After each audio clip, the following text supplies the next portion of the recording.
Hey, kia ora, Helen Brahms here, coming to you live from, where am I? Alachua in Florida. I think it's Alachua, Alachua.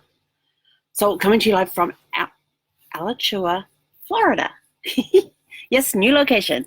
We had a great day today. Took Zeffie out to the dog park this morning, let her have a little run around. And then we came back, got everything disconnected, and we were actually on the road at 8:22 a.m.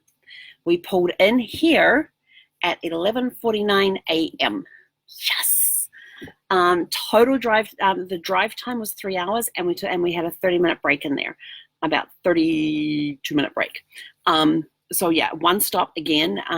Went really, really well. A bit of wind buffering today. Zeffie was hilarious for the first 50 minutes of the ride. She's sitting there in the captain's seat, like sitting there, and then her back end kind of tucks under a little bit, and she's sitting there, and then her head starts going. And then she shuffles around, and then I wish I could have videoed it. It was hilarious. Every now and again I'd look over and her eyes would be, and she was fighting to stay away, and I was like, just get down on your bed. And it was almost an hour. I looked at the clock and we'd been on the road about 50 minutes when she finally got off the chair and got onto her bed, and boom, she was out. Even little doggy snores. But we had a break about halfway. Got here, great campground. They have a lot of long-termers here, like people who are month to month to month. But all of the overnight stuff is in rows. They have these rows, and you park and it's pull through, so everybody pulls through in the same direction, and you have 7 bays per row. Oh yes. Okay, I am now on a timer. I'm on early because my Instapot will be finishing around the time I will be getting ready to get on. And I need to take the chicken out. But anyway, so so it's a pull through row, but you've got 7 bays, and between each site there's an area where you can pull out of your bay, so that if like I'm at the front of my bay, which is fine, but there's an RV behind me. When they go to leave tomorrow, they just pull through into the gap that's in between, and they've got enough room to turn and go down and then come around again. But they have like 42 sites that are like that, and I know that because there's 7 sites and 6 rows. I remember that math. But it's very, very well set up. And so then we got everything in here hooked up and all that. I had some lunch. Zeffie was sort of like, come on, Mum, I want to go. Because I came in and sort of, they have a 1-acre dog park here. And when I came, what did I do? I went to the bathroom, came out of the bathroom. She's laying on the floor, and I put the Frisbee on the chair so I would remember to take it because it was by her leash. She was laying on the floor with the Frisbee in front of her. Like, I want to go right now. I'm like, I just got to put my shoes on and then we can go. And so I went over there, but when we got over there, she wasn't interested in the Frisbee at all. And we actually met this other couple that were walking towards that. They were busy walking around. So we went in the park. They stayed outside, and Zeffie's busy running around playing with pine cones and branches. She picks up this one stick that's too big for her, and that was hilarious because she's trying to run with this thing and it's dragging on the ground, and so she just drops it in the end and goes and finds a shorter one. But they have an agility course in there as well. So they have the ramp where they climb up the ramp and go down the other side. They have got the weaving poles. They had different hoops there for them to jump through. What else do they have? Oh, they had a little bar thing for them to jump over. And they had a tire for them to go through. So they had kind of like a little agility course. So we're trying to get her interested in that when all she was interested in was like, oh, we got space here. So let's just go for a wander around here. So I'm playing with her while conversing with this other couple. And this other couple are full-time in a tent and a car, and they drive around and camp out in their tent and car, which is kind of cool. So I got talking with them, and then it was time to bring her back, and came back here, had a nap. Yeah, had a nap. Well, it wasn't really a nap. I just went and laid on the bed and read for a bit. That was my nap.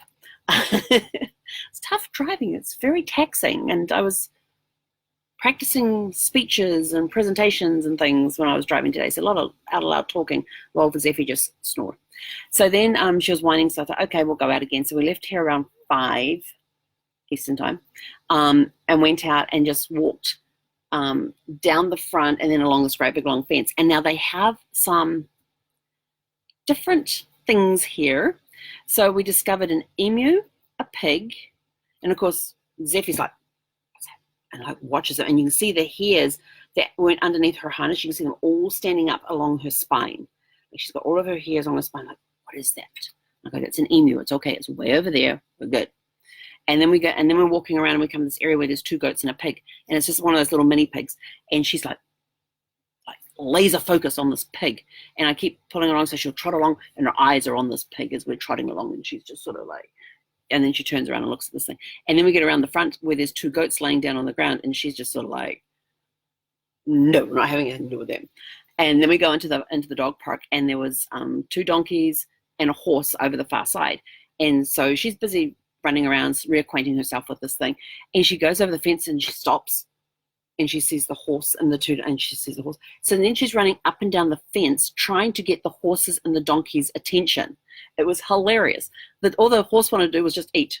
That was all I was interested in. The donkeys would just sort of like look up and she'd get right up to the nose and she's trying to put her nose through the fence there, trying to sniff, trying to get them engaged. And then she'd go running up and down the fence line, trying to engage this horse and these 2 donkeys.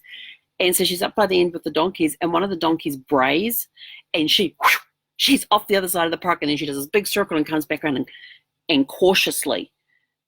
If you've ever seen the sheepdogs when they cautiously approach sheep, that's what she was doing. She's like down in this crouch and just crouching along as she walks up to these.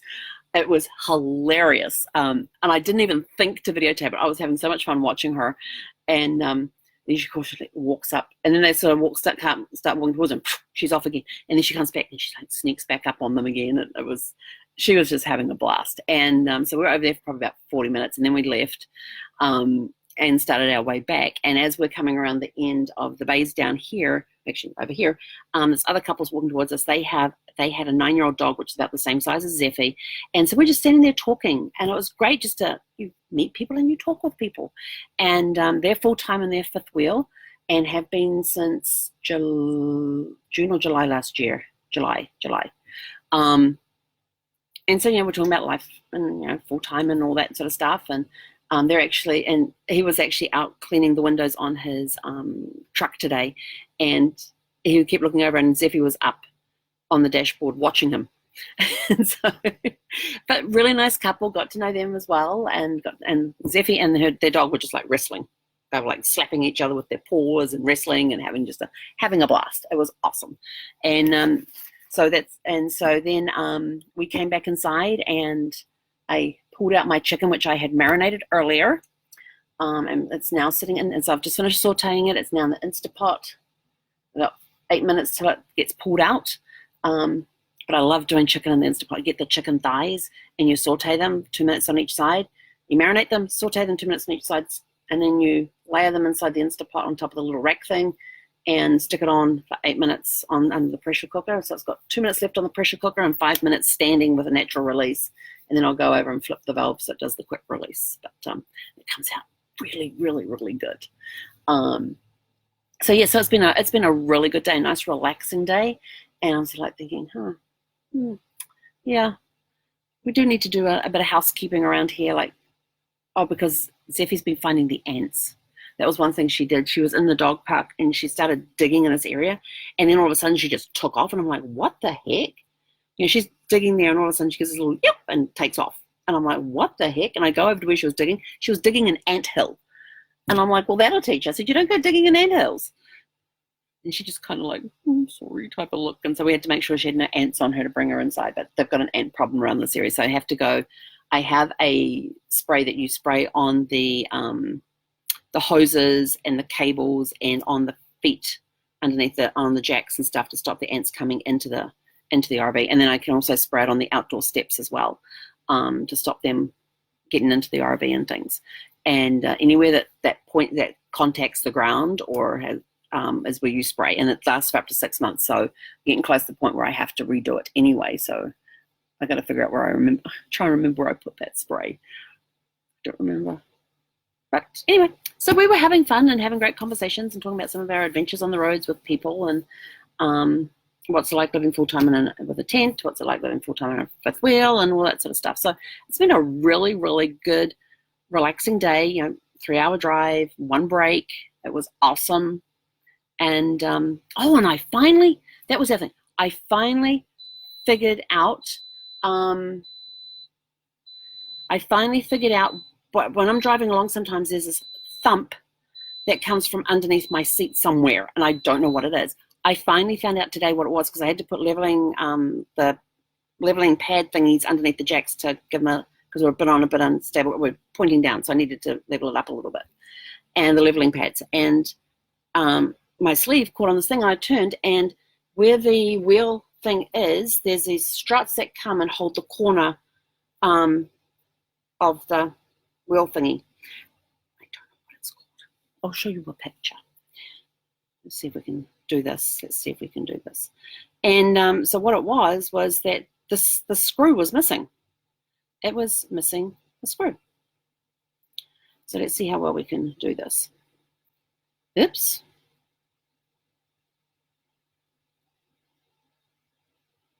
So this is the inside of the wheel hub. Let's see if we can do this. This is the wheel hub here, and then there's a screw that goes in just down here to hold this piece, and there's a strut behind it.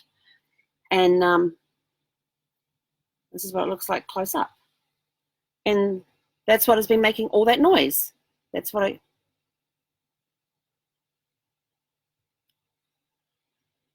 trying to figure out what the flashy light thingy is. Interesting.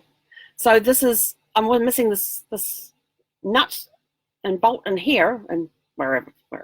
And wheel well, thank you, Lillian. So yes, in the wheel well there, and I've been missing this nut, and that's what makes the thumping noise every now and again. So I'm sort of like, hey, now I know what it is. I can go get the little bits to fix it, and now I've got to figure out what size bolt I need to put in there, and then I need the washer to stop it, the locking washer and all that sort of stuff. And so yeah, it's gonna be an experience trying to figure out how to, maybe if I do a pencil rubbing of it to try and get the size that way and go into the hardware store and go, I have a hole this big, I need a bolt. I don't know. I'm gonna have to figure that one out. Maybe I don't really want to take off another one. I'll figure it out. I'll do something. But yeah, so that's, my thumping noise is done. So I know what my thumping noise is now. So now I can get that fixed. That'll be this week when I can get to like a hardware store or something, because tomorrow's just going to be, it's Sunday, it's relax day. Relax. I'm caught up on all of my work. So I have nothing to do work-wise. And so I do have to finish reading Chapter 2 of Super Attractor, because I do have my accountability call tomorrow with my person for Chapter 2 of their Super Attractors. That's the only thing on my agenda for tomorrow, but that's not like till the afternoon. So yeah, it's going to be a nice relaxing start tomorrow. It's meant to be cold tonight too, which means I can snuggle under the covers and have the weighted blanket on. I haven't had the weighted blanket on the last 3 nights because it's been way too hot in the middle of the night. It's been up to 65, and it's still like anything below 65, I can have the weighted blanket. And tonight we're meant to be down around 47, which means in here we'll be in the 50s. Yay! Oh, up periscope. Zeffie's just turned over and her foot's come up. And so yeah, that's it from us. I am out of here. I've got to go take my chicken out. But all of you have a super fantastic sparkling evening. And for those of you in areas that do daylight savings here in the States, remember we are leaping forward an hour tonight. So set your clocks if you have manual clocks that you have to set. Like I got to do the microwave and the radio over there. But why didn't I do that before it's a couple of buttons. So make sure, and my watch, I got to do my watch as well. So make sure that you put your clocks forward that you have to do manually for tonight. Otherwise you'll be late for anything tomorrow. Or is it early? I can never remember. Anyway, I gotta go. Chicken's got to come out. Have a super fantastic sparkling evening, and we will catch you guys tomorrow. And maybe we'll have get some live video tomorrow of Zeffie over in the park trying to train her to do agility course. That'll be fun. Have a super fantastic sparkling evening. He konera.